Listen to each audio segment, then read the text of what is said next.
first ever factory outlet, Chandanagar, Mukunda Jewelers, opening soon. No making charges.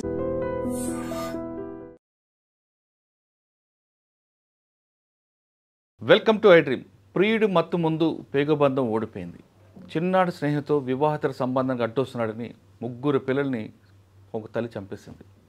సాధారణంగా తల్లులు తమ పిల్లలు అన్నం తిన్నాక తింటారు, సరిపోతుందని వాళ్ళ పస్తులుండి పిల్లలకు అన్నం పెట్టి చూస్తున్న ఈ కాలంలో ఆ తల్లి పెరుగన్నంలో విషం కలిపి ఆ ముగ్గురు పిల్లల్ని చంపేసింది. అసలు మహిళలో ఇంత క్రూరత్వం ఎందుకు వస్తుంది అనే విషయం మనతో మాట్లాడడానికి ప్రముఖ సైకాలజిస్ట్ డాక్టర్ మృదులా కపిల గారు ఉన్నారు. మేడం అడిగి చాలా విషయాలు మాట్లాడారు. మేడం నమస్తే అండి. నమస్తే అండి. మన సమాజంలో మహిళలు అంటే చాలా గౌరవం, అందులో తల్లి అంటే ఇంకా గౌరవం ఉంటుంది. అసలు కంటికి రెప్పలా చూసే తల్లి ఒడిలో పడుకోని ఉండాలి, అంత భద్రత ఉంటుందని పిల్లలు భావిస్తారు. కానీ అటువంటి తల్లి తన పక్కన పడుకున్న పిల్లల్ని ఈ విధంగా చంపుతుందని ఎవరు ఊహించారంటే సాధారణంగా చాలా రేర్ కేసులు. ఇటువంటి నైజం పాములకు ఉంటాయి. పాము గుడ్లు పెట్టిన తర్వాత కళ్ళు కనబరక తన గుడ్లు తానే తింటుంది, పాము నైజం అంటారు. అటువంటి పాము కూడా కళ్ళు కనబడక తింటారు, కానీ పాము ఈవిడ కళ్ళు కనబడి కామం మత్తులో ఈ విధంగా చేసిందని భావించవచ్చు. అంటే ఇటువంటి విషయాలు ఎందుకు ఈ మహిళలో ఇంత క్రూరత్వం వస్తుందండి? తర్వాత సాధారణంగా కత్తి కాళ్ళు ఘాటు తగిలితేనే కళ్ళ నీళ్ళు వచ్చే వీళ్ళకి కన్న పేగుని చంపుకుంటున్నాం అనే బాధ కూడా ఆవిడ లేకపోవడం, అన్నిటికంటే ఇంపార్టెంట్ డెడ్ బాడీని కూడా చూడడానికి ఇష్టపడిన ఆవిడ అంత క్రూరత్వంగా తయారవడానికి కారణం అనుకుంటారు. ఫస్ట్ అండ్ ఫార్మోస్ట్ అండి, మన సొసైటీల్లో ఎక్స్పెక్టేషన్స్ అనేవి ఉన్నాయి. అయితే ఈ మధ్యలో వస్తున్న చాలా ఒక పాండమిక్లా ఉన్నది ఏంటి అంటే social media influence. Social media ఇన్ఫ్లుయెన్స్కి అసలు అద్దు లేకుండా అది చాలా వాస్ట్గా స్ప్రెడ్ అయిపోయింది. ఇన్ఫ్యాక్ట్ చాలామంది అట్లీస్ట్ ఆన్ యావరేజ్ ఇండియాలో చూస్తే ఆల్ ఏజ్ గ్రూప్స్ వాళ్ళు మినిమం 4 hours స్పెండ్ చేస్తున్నారు పర్ డే. 4 hours మీరు సోషల్ మీడియాలోనే స్పెండ్ చేస్తే, ఇంకోటి దీంట్లో చాలా ఫ్రీక్వెంట్గా మనం మాట్లాడవలసిన విషయం ఏంటంటే ఆల్గరిథమ్స్. మనం ఒక టైప్ ఆఫ్ కాంటెంట్ చూస్తున్నాము అంటే అదే టైప్ ఆఫ్ కాంటెంట్ని ఇంకా ఇంటెన్సిఫై చేస్తూ మనకి డిఫరెంట్ వీడియోస్ వస్తూ ఉంటాయి. సో ఈ వీడియోస్ వస్తున్నప్పుడు మీరు ఆలోచించండి, ఒక మూవీ చూసి బయటికి రాగానే మనం ఆ మూవీ గురించి రివ్యూ ఇవ్వని అడుగుతారు. అదే వారం తర్వాత ఆ మూవీ గురించి చెప్పమంటే మనం అదే ఇంటెన్సిటీతో చెప్పలేకపోతాం. This is what is happening. ఇప్పుడు ఏమవుతుంది అంటే ప్రాబ్లమ్, ఇలా సోషల్ మీడియాలో ఒక టైప్ ఆఫ్ కాంటెంట్ చూస్తూ అలా కంటిన్యూస్గా దాన్నే చూస్తూ వెళ్తూ ఉంటే అండ్ అది హ్యాబిట్ లాగా ఫామ్ అవుతూ ఉంటే, మనందరికీ తెలుసు 7 days కంటిన్యూస్గా ఒకే పని చేసామంటే అది హ్యాబిట్ లాగా అయ్యే ఛాన్సెస్ ఉన్నాయని. సో ఇమోషనల్ కంట్రోల్ అనేది మనలో లేనప్పుడు ఇలాంటి హ్యాబిట్ ఫార్మేషన్స్ చాలా ఈజీగా ఉంటుంది. అంటే సోషల్ మీడియా అనేది ఇప్పుడు వచ్చిందండి. సోషల్ మీడియా రాకముందు కూడా కొన్ని కేసులు రిపోర్ట్ అయ్యాయి. ఎస్ఆర్ నగర్లో శైలజ అని ఒక ఆమె ఉంటారు. ఆమె ఒక భర్తనితో పాటు ఉంటుండగా ఇంకొకతో సంబంధం పెట్టుకొని ఆయన డబ్బులు అడిగాడని చెప్పి ఆమెను అతను ముక్కలుగా నరికి ఫ్రిడ్జ్లో పెడుతుంది. అప్పుడు సోషల్ మీడియా లేదే కాదు. అంటే నేను చెప్పేది ఏంటి అంటే ఒక ఆలోచనని ఇంకొక ఆలోచనతోటి యాడ్ చేస్తూ ఉన్న ఎన్వైర్మెంటల్ ఇన్ఫ్లుయెన్సెస్ ఏవైతే ఉన్నాయో వాటితోటే ప్రాబ్లం. ఆవిడ చూస్తుండకపోవచ్చు, కానీ ఇన్ఫ్లుయెన్స్ అనేది చాలా ఈజీగా అయిపోతున్నారు. ఇన్ఫ్లుయెన్స్ అంటే ఏంటి? మనం చుట్టుపక్కల వాళ్ళ అభిప్రాయాన్ని మన అభిప్రాయంగా మార్చుకోవడం అంటే సెల్ఫ్ కంట్రోల్ లేకపోవడం. సెల్ఫ్ కంట్రోల్ అనేదే ఇమోషనల్ ఇంటెలిజెన్స్. ఆ ఇంటెలిజెన్స్ లేకుండా మనం అసలు వావివర్సలు లేకుండా జరుగుతుంది.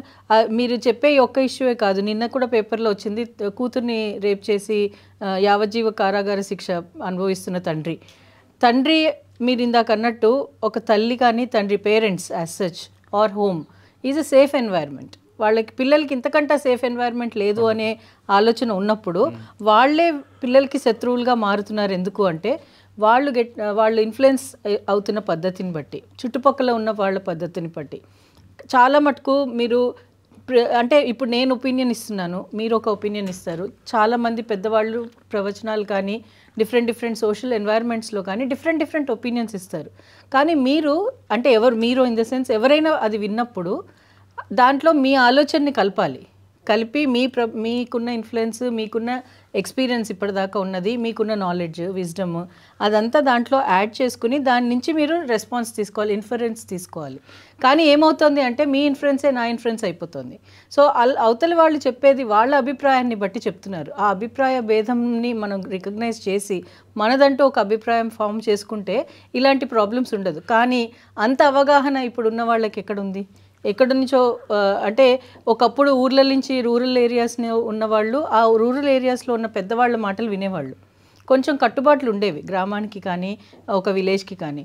ఇప్పుడు ఆ కట్టుబాట్లు విలేజెస్లోనూ లేవు.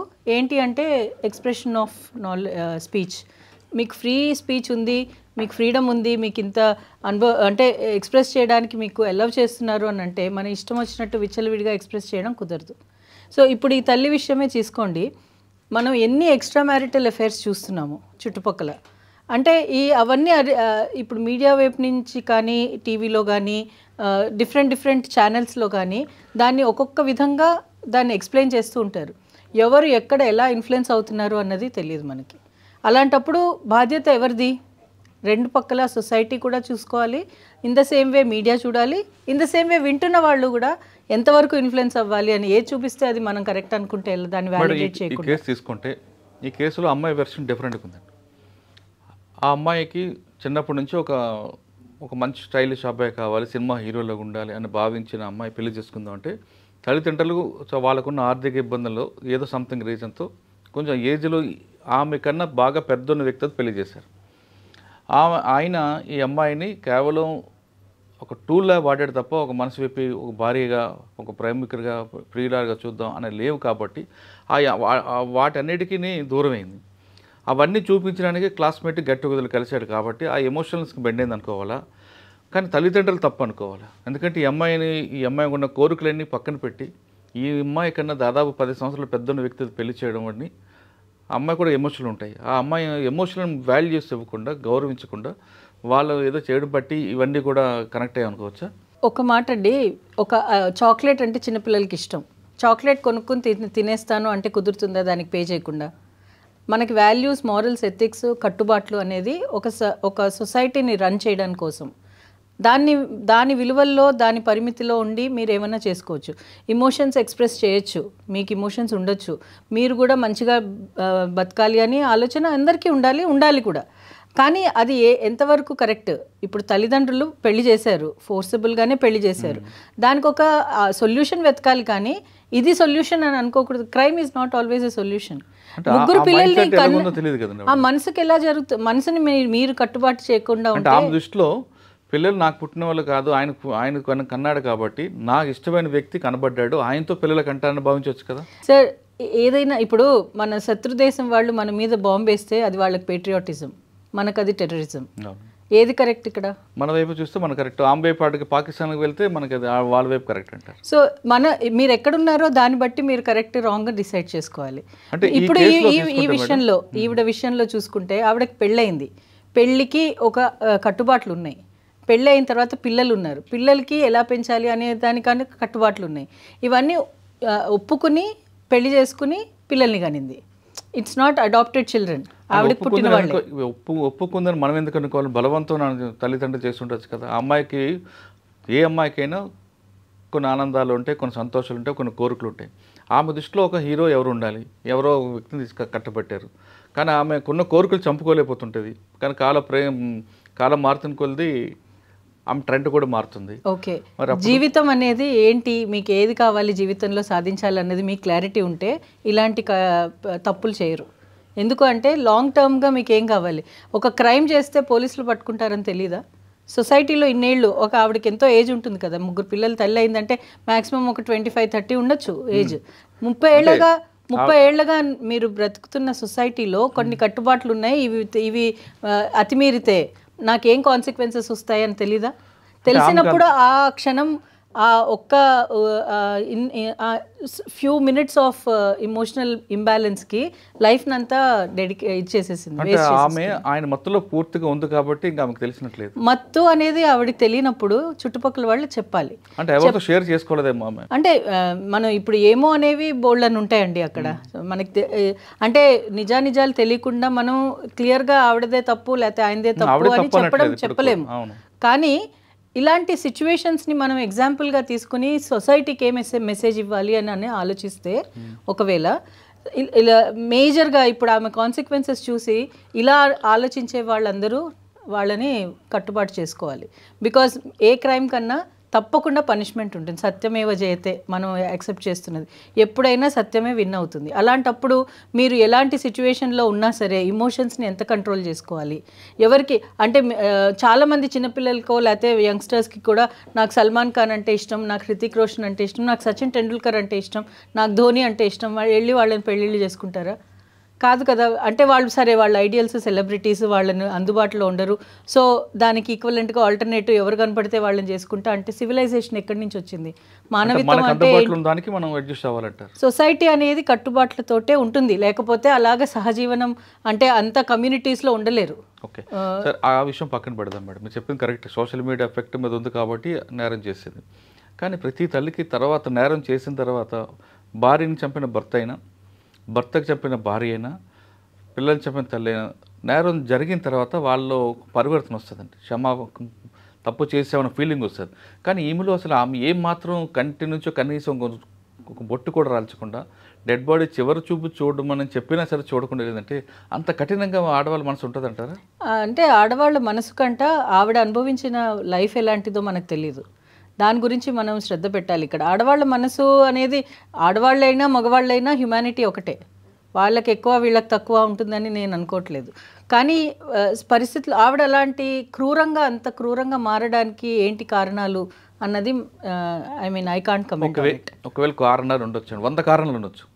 భర్త వైపు నుంచి వేధింపులు ఉండొచ్చు, అత్తమామలు ఉండొచ్చు, లేదా ఆర్థికంగా స్తోమత లేదనొచ్చు, భర్త డ్రైవర్ అని ఎవరైనా సమాజంలో కించపరచచ్చు. కానీ పిల్లలు ఏం చేశారండి? పిల్లలు అంటే ఇప్పుడు నేను ఆవిడని సపోర్ట్ చేస్తున్నానని కాదు, కానీ ఇప్పుడు మన పరిస్థితిలో ఎవరైనా సరే ఎక్స్ట్రీమ్గా ఒక పిల్లిని గోడ దాకా తోసేశారంటే అది కూడా వెనకబడుతుంది. సో అప్పుడు ఏ వివక్షణ ఉండదు, కరెక్ట్ రాంగ్ అనేది ఉండదు. అందుకని అలా చేసినట్టుంది ఆవిడ ఇన్ఫ్లుయెన్స్ తోటి. ఎవరి ఇన్ఫ్లుయెన్స్ అయినా అయి ఉండొచ్చు, ఆ ప్రియుడి ఇన్ఫ్లుయెన్స్ కూడా అయి ఉండొచ్చు. నువ్వు అడ్డు తొడుక్కుంటే మనం వెళ్ళిపోవచ్చు అనే ఆలోచన అయినది కూడా ఉండొచ్చు. కానీ కాన్సిక్వెన్సెస్ అనేది చెప్పినా ఎంత మత్తులో ఉన్నా ఆ పేగుబంధం అనేది ఉంటుంది కదా మేడం ఆడవాళ్ళకి. దాన్ని ఎవరు చంపలేము కదా. దానికి పేగుబంధం ఎమోషనే కదండి, అది ఒక ఎమోషనే. సో ఇప్పుడు మీరు అన్నట్టు ఆవిడ ఏం అనుభవించింది అన్నది మనకు తెలీదు. ఎందుకు అలాంటి ఆ క్షణకాలంలో అయిన విషయం అయి ఉండొచ్చు. ఆవిడ అవతల వాళ్ళ కొంతమంది డిఫెన్స్ మెకానిజమ్స్ ఉంటాయి. సిగ్మెండ్ ఫ్రాయిడ్ అన్నారు డిఫెన్స్ మెకానిజమ్స్ అని.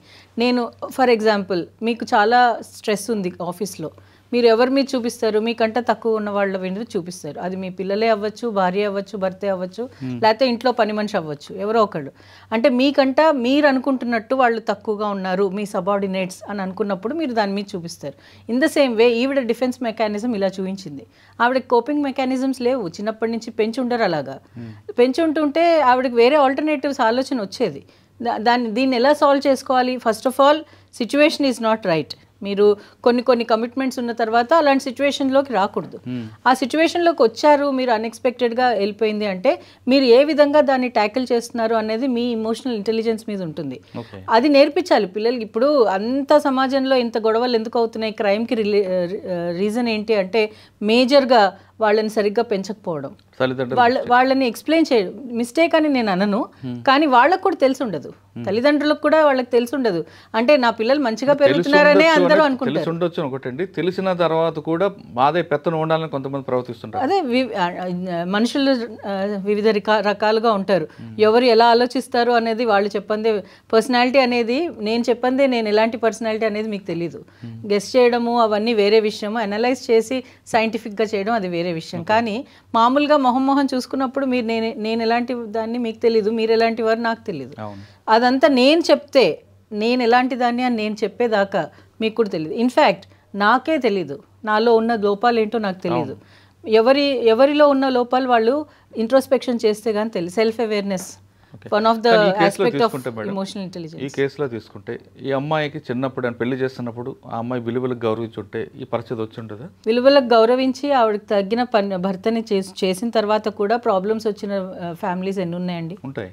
ఉన్నప్పుడు ఆవిడ మరి అలా నేను అన్నాను కదా అలా అంత మాత్రం నాకు చేసేస్తారా? పెద్దవాళ్ళు కదా, మీరు నా బాధ్యత తీసుకోరా అని అడిగితే దీనికి ఇది అది అని కరెక్ట్గా సిచ్యువేషన్ మనం చెప్పలేము.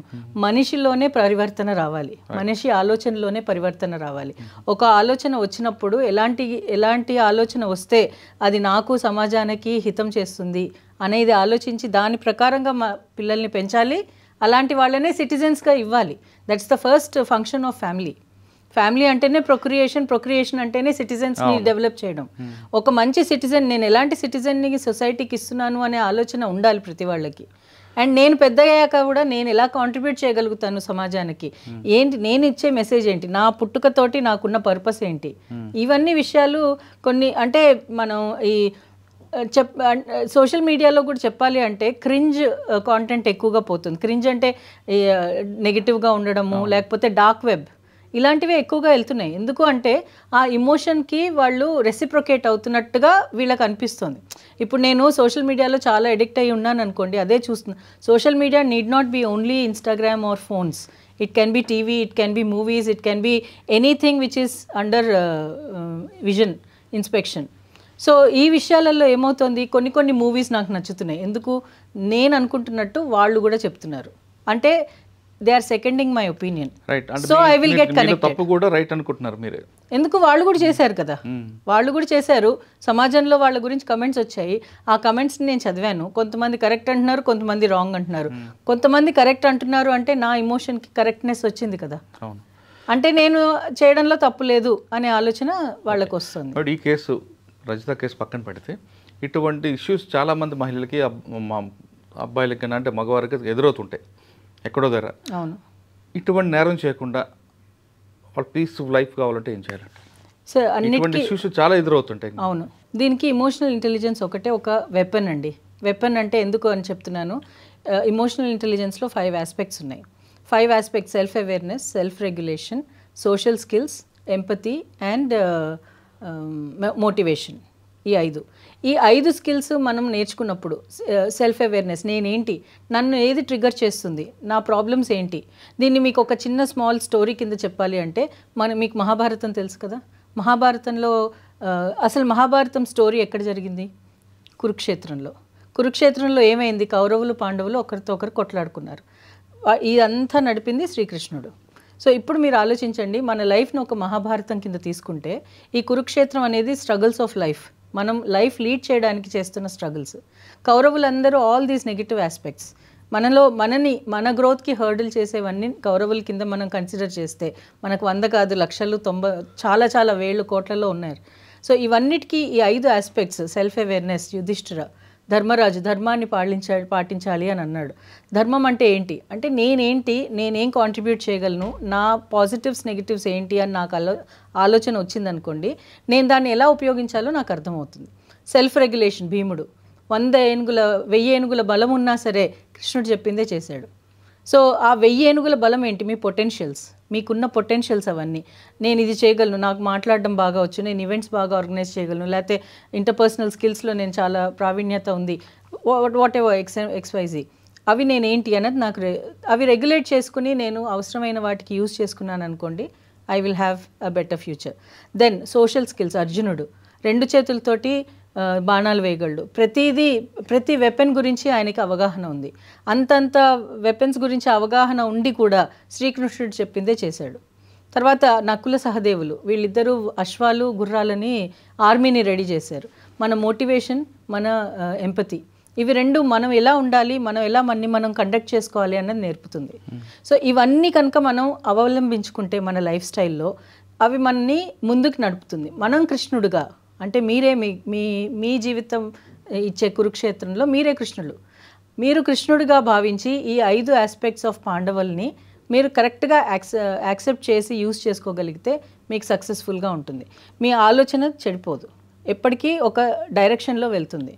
సో మన సనాతన ధర్మమే కానివ్వండి, any religion for that matter, ఇవే చెప్తుంది. మీకు ఉన్న స్తోమతలను బట్టి, మీకున్న విసినిటీని బట్టి మీరు మీ పొటెన్షియల్ని ఎలా యూజ్ చేసుకుంటారు, దాన్ని ఎలా కాంట్రిబ్యూట్ చేయగలుగుతారు. అంటే మీరు చెప్పిన 5 కాకుండా 5 T's ఉంటాయండి.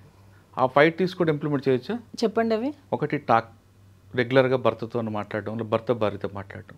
2 టాలరేట్ చేయడం. 3 ట్రస్ట్, ఇద్దరి మీద ఒకరికి నమ్మకం. 4 టూర్, అంటే బయటికి భార్యాభర్తలు అప్పుడప్పుడు భార్య అయినా సరే భర్తను తీసుకొని భార్య సరే లేదు ఇద్దరు బయటికి వెళ్తే కొంచెం రిలాక్స్ అవ్వడం. 5 టచ్. ఈ 5 కరెక్ట్గా జరిగితే ఆ ఫ్యామిలీ హ్యాపీగా ఉంటుంది కదా. యా, మనం ఏదన్నా దానికి ఏదన్నా పెట్టుకోవచ్చు. మన పద్ధతి ఏదైనా సరే, దాన్ని ఏ పేరుతో పెట్టినా సరే, ఇంటర్పర్సనల్ స్కిల్స్ అనేది, కాన్వర్సేషన్స్, కమ్యూనికేషన్స్ అనేది చాలా ఇంపార్టెంట్. ఒకరి గురించి ఒకరికి రెస్పెక్ట్ ఉండాలి, ఒకరి గురించి ఒకరు నేర్చుకోవాలి, తెలుసుకోవాలి. అలాంటప్పుడు చాలా మటుకు ఇందులో సైకాలజిస్ట్ వాళ్ళ రోల్స్ చాలా ఉన్నాయండి. నా అభిప్రాయం ప్రకారం ప్రీ మ్యారిటల్ కౌన్సిలింగ్స్ ఉండాలి. పెళ్ళికి ముందు ఒక కౌన్సిలింగ్ సెషన్ పెట్టాలి. భార్యాభర్తలు అవ్వబోతున్నారు, మీ లైఫ్ ఇలా ఉంటుంది అంటే ఇవి ప్రిడిక్షన్సే, ఫ్యూచర్లో ఇంకా తేడాలు ఉండొచ్చు, కానీ ఇలా ఉండే ఛాన్సెస్ ఉన్నాయి, మీరు ఈ విధంగా మిమ్మల్ని మీరు మార్చుకోవాలి, ఒకరినొకరు మీ కోపతాపాలన్నీ సరి చేసుకోవాలి, బ్యాలెన్స్ చేసుకోగలగాలి, ఒకరి మీద ఒకరికి కమిట్మెంట్ ఉండాలి. కమిట్మెంట్ అంటే ఏంటి? మ్యారేజ్ అనేది ఇన్స్టిట్యూషన్ కదా, ఆ ఇన్స్టిట్యూషన్కి ఉన్న మేజర్ కీ ఫీచర్స్ అన్నీ వాళ్ళకి ఎక్స్ప్లెయిన్ చేయాలి. Then in the same way parental counselling ఇవ్వాలి. పేరెంటల్ కౌన్సిలింగ్ పిల్లలు పుట్టక ముందు వీళ్ళు ప్లాన్ చేస్తున్నప్పుడు వాళ్ళకు ఒక కౌన్సిలింగ్ ఇవ్వాలి.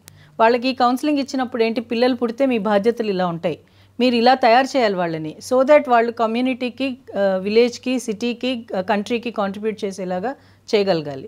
సో అలా చేయగలగాలి అంటే మీకు ఈ లక్షణాలు ఉండాలి, మీకు ఈ విజన్ ఉండాలి. ఫ్యూచర్లో మా పిల్లలు ఇలా ఉండాలి అని చెప్పే విజన్ ఉండాలి. ఇవన్నీ ఉన్నాయి అంటే కనుక మీరు పిల్లల్ని కనండి, లేకపోతే వద్దు, మానేసేయండి. మేడం, ఇప్పుడు రజిత లాంటి ఇష్యూ మన రాబోయే కాలంలో ఎవరికైనా ఎదురైంది అనుకోండి, చిన్నటి స్నేహితుడు కలిసాడని, అటువంటి సమస్య వచ్చినప్పుడు ఏం చేయాలి?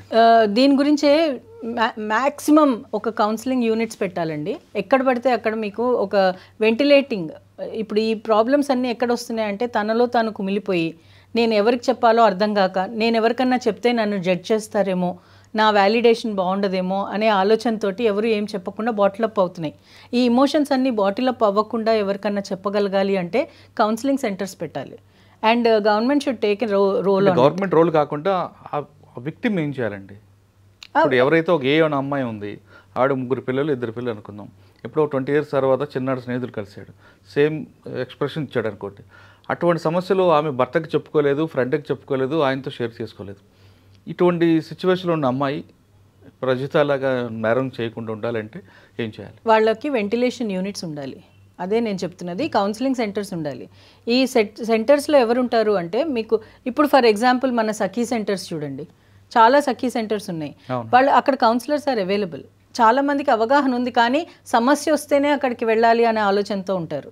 లేదు, మనకు ఒక ప్లేస్ ఉంది, మనం వెంటిలేట్ చేసుకోవడానికి, మన మాట వినడానికి ఒకరు ఉన్నారు అని అనిపిస్తే వాళ్ళు అక్కడికి వెళ్ళడానికి ప్రోత్సాహం ఇవ్వాలి. And not only physical, online. అందుకనే అంటున్నాను, ఆన్లైన్ కూడా దానికి అవేర్నెస్ బిల్డ్ చేయాలండి. వాళ్ళు చెప్పుకోవాలి, వాళ్ళకి దగ్గర వాళ్ళతో చెప్పుకుంటే పర్వాలేదు. దగ్గర వాళ్ళు జడ్జ్మెంట్ చేస్తారనే కదా చెప్పుకోవట్లేదు. చుట్టుపక్కల వాళ్ళ పేరెంట్స్ అంతే ఓపెన్ ఉంటే రజిత అలా ఆలోచించుండేది కాదేమో. చుట్టుపక్కల ఉన్న వాళ్ళు అలాంటి వాళ్ళు ఉన్నారు, అలాంటి సపోర్ట్, ఇమోషనల్ సపోర్ట్ ఉంది అంటే తను అలా ఆలోచించేది కాదేమో. ఎవరో ఒకళ్ళు గైడ్ చేసేవాళ్ళు. ఆ గైడెన్స్, ఆ మెంటోరింగ్ లేదు. ఆ మెంటరింగ్ ఉన్నప్పుడు వాళ్ళకి అలాంటి ప్రాబ్లమ్స్ ఉండవు. అట్లీస్ట్ టు సర్టన్ ఎక్స్టెంట్ అవన్నీ రెడ్యూస్ అయ్యే ఛాన్సెస్ ఉంటాయి. సో ఏంటి అంటే వెంటిలేటింగ్ యూనిట్స్ ఉండాలి, ఆఫ్లైన్ ఆర్ ఆన్లైన్. ఆన్లైన్ అయితే యూ కెన్ ఆల్సో, మీరు ఒక్కొక్కసారి స్ట్రేంజర్స్తో మాట్లాడడం ఇష్టపడతారు, ఎందుకంటే వాళ్ళకి మీ లైఫ్లో ఇన్ఫ్లుయెన్స్ ఉండదు కాబట్టి. అందుకనే కౌన్సిలర్స్ ఆర్ ఎంకరేజ్డ్. మీరు పోనీ మీ ఫేస్ని కవర్ చేసేసుకోండి, ఓవర్ ద ఫోన్ మాట్లాడండి, ఏదో ఒక పబ్లిక్ నెంబర్ నుంచి మాట్లాడండి. మీ ఐడెంటిటీ ఈజ్ నాట్ ఇంపార్టెంట్. మీకు అక్కడ జరుగుతున్న ప్రాబ్లం ఏంటి, దానికి సొల్యూషన్ ఎలా ఇవ్వగలము, దాన్ని మీ అంతటి మీరు ఎలా సాల్వ్ చేసుకోగలరు అనే సపోర్ట్ ప్రోగ్రామ్స్ ఏమైనా ఉంటే ఇలాంటి క్రైమ్ రేట్ తగ్గుతుంది. బాయ్ ఫ్రెండ్ అవ్వనియండి, ఎనీ సిచ్యువేషన్ అవ్వనియండి, చాలా human interactions are very complex. ఆ కాంప్లెక్సిటీని అర్థం చేసుకోవాలి అని అంటే మీకు అది అర్థమైన వాళ్ళు మిమ్మల్ని మెంటోర్ చేయాలి. అలా మెంటోర్ చేసి మీరు ఇలా చేయండి అమ్మా, ఇవి సొసైటల్ రూల్స్, మీరు ఇలా సైకలాజికల్గా మీరు ఇలా ఎఫెక్ట్ అయితే ఈ ఎక్సర్సైజెస్ చేయండి, లేకపోతే ఇలాంటి ఇంట్రోస్పెక్షన్స్ చేయండి, ఇలాంటి మైండ్ సెట్ని చేంజ్ చేసుకునే యాక్టివిటీస్ చేయండి, ఇలా ఎంగేజ్మెంట్ యాక్టివిటీస్ని ఇంక్రీజ్ చేసుకోండి అని కొన్ని సొల్యూషన్స్ వాళ్ళు చెప్పగలుగుతారు. అది చెప్పినప్పుడు రజిత లాంటి వాళ్ళు చేంజ్ అయ్యే ఛాన్సెస్ ఉంటాయి. ఇకపై రజిత లాంటి ఇష్యూ వచ్చినప్పుడు, రజిత కొంచెం సమస్య వచ్చినప్పుడు ఖచ్చితంగా కౌన్సిల్ సెంటర్కి వెళ్ళాలంటున్నారు డాక్టర్ మృదుల మేడం. లేదు, మీకు దగ్గరలో ఉన్నవాళ్ళు, మీకు మనసుకు నచ్చిన వాళ్ళతో చెప్పి ఆ సమస్య పరిష్కారం వెతకండి, అంతేగాని ఆ మత్తులో పడి నేరాలకు పాల్పడితే మాత్రం జీవితాంతం జైల్లో ఉండడం ఖాయం అంటున్నారు డాక్టర్ మృదుల గారు. ఇది రజిత ఇష్యూలో మృదుల గారు ఒపీనియన్. మరో ఇష్యూలో మళ్ళీ కలుద్దాం. అంతవరకు నమస్తే. Thank you madam. Thank you అండి.